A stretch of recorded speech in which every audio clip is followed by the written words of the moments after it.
It's somehow dry now. I will not remove the nylon now. I will start to apply the rest of the butterflies on this side and then leave it for one complete day again to dry, and then we will remove it out.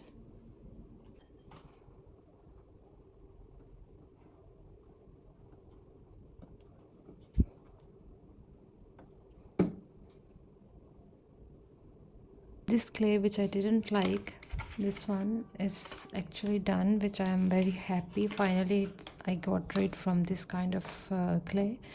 And this one I purchased randomly, just it's very nice. See, the details are coming on this one are much better than this one on this type of clay. This is very rubber type. Maybe some people can work with this better than me, but I really didn't enjoy the work with this one. And this one is very nice. So the clay was finished. I started to use this one.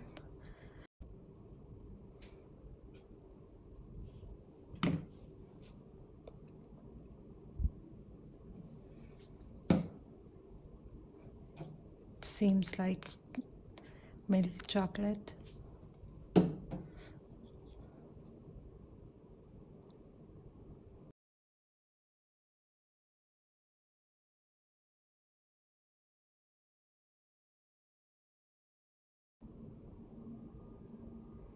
Here I want to mention something. I'm applying some more these butterflies on top of each other just to make the bottom more strong. Second thing, and the most important thing what I did is, while these butterflies were a little bit wet, I have removed it, and on top of the nylon I have applied some white glue and then some toilet tissues, only just one layer. If you want you can apply more layers, but I applied only one layer, and more than enough glue to just hold these things because I was busy in making. And when you give too much gap to your works, as we say, practice makes perfect. So I was just applying it without realizing that how they will hold each other, as I did in my one of the video, very old video. It was the bowl which is made out of these paper flower leaves, green leaves. I will post the link of that video as well. So that time I made it in that way, which I am doing now after doing a mistake. So don't forget to apply tissue on top of the nylon wrap and these spaces, because the clay became a little bit shrink after getting dry. So I am applying now a little bit more butterflies on top of these empty places.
not repeat the mistakes I did. I should have prepared the top part as I did. I let it dry completely, then I was about to remove it and then to make the bottom part. So in this case I was going to have the chance to color the inner parts of these butterflies. As I said, because of staying away from this work a long time, I completely forgot the things how I was doing. But anyway, now because the mistake is already there and I have even glued it again, so I will try somehow to color it with the brush, because it has holes anyway. But don't do the mistake I did.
Very dull orange color, so what I'm doing now, I'm coloring it white first, then once the white is dry I will apply the orange color on top of this to make it pop up.